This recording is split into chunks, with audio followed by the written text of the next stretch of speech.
dose of TOK. So in this lesson we looked at the concept of heuristics. You had some flip activity videos to have a look at on heuristics. So heuristics are kind of like mental shortcuts that we all use to make decisions very, very quickly.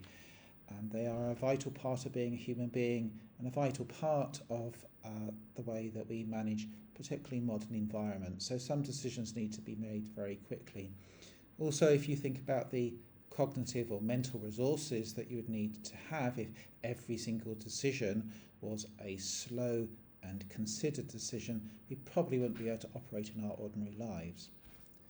So as well as those flip learning videos, there's also the link there to heuristics in the subject of geography. You can click on that link and look at heuristics in geography. Heuristics will form an important part of every single subject, and you will probably use those on a daily basis. So heuristics have quite important implications for us and the way that we generate knowledge.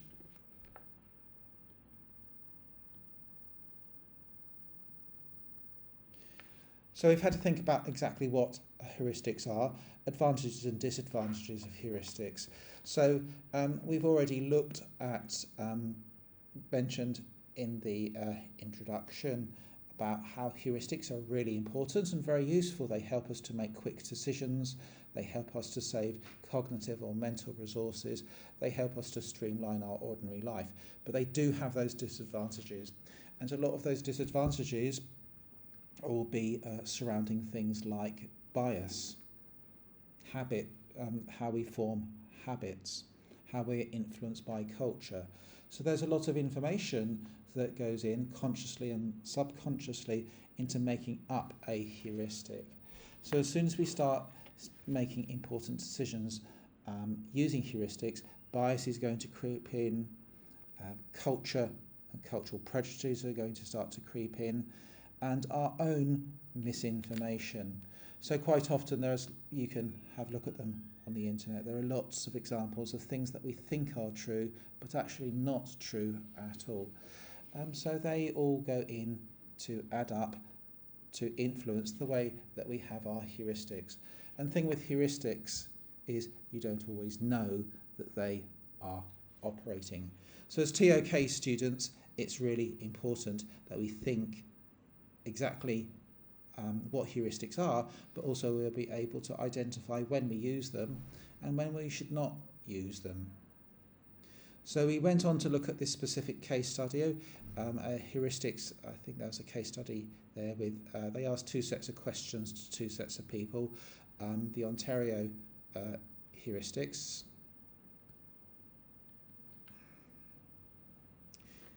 And what we found out is that people gave very different responses depending on the information they were given beforehand.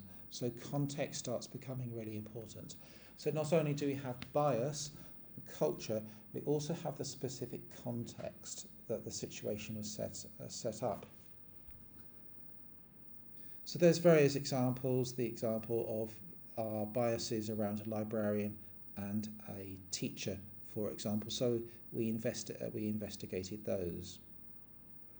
So this is something that has been well studied. We do understand that heuristics do exist.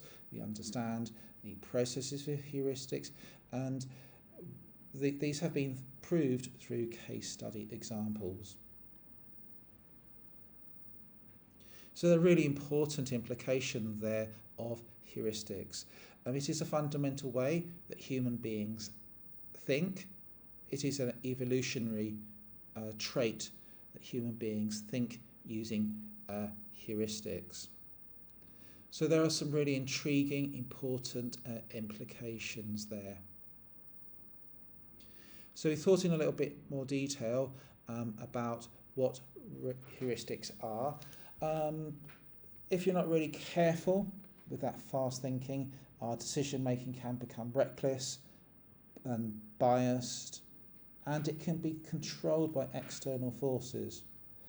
Marketing, a skilled politician will know how to frame a conversation to frame a debate, to tap in to a very specific type of thinking. So that shortcut thinking, that heuristic thinking, exists in ourselves, but also can be manipulated by external agencies. So it's really important that we're able to identify what heuristics are, when heuristics are present in our thinking, and when we should supplement heuristics with slow thinking, actually a structured critical thinking process. Okay, so I hope you enjoyed the lesson, and I hope that this video has helped to give a little bit more clarity around exactly what heuristics are, how heuristics help us to generate knowledge, and what we should be aware of when we're looking at the knowledge that heuristics generate. There is nothing wrong with using heuristics in your essays. You should use them, but also you should be aware of their limitations and the extra layers of critical thinking and slow thinking that you need to supplement heuristics with.